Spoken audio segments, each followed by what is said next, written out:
நம்ம கேட்கும் பொழுது அப்பா இல்லைன்னே சொல்லவே மாட்டாரு, இல்லைன்னு சொல்லவே மாட்டாருங்க. நம்மளுக்கு நிச்சயமாகவே கிடைக்கும். நம்ம ஜெபத்தில் கேட்கிற காரியங்கள், நம்ம பிரச்சனைகள்ங்க எல்லாமே இயேசுவை காட்டிலும் ரொம்ப சின்னது. ஏசு தான் பெரியவர். ஏசு தான் இங்க ரொம்ப பெரியவருங்க. மற்ற எல்லாமே சின்ன காரியங்கள்.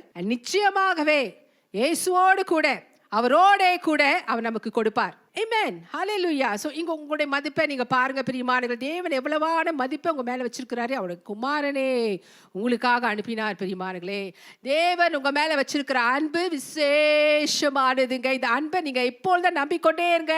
இந்த அன்பு உங்க விசுவாசத்தை வளர்த்து கொண்டே போகும். வேதம் சொல்லுவது போல தைரியமாய் கிருபாசன தண்டையில வந்து பெற்றுக்கொள்வீங்க. பிரியமானவர்களே, எவ்வளவா தேவன் உங்களை நேசிக்கிறாரு.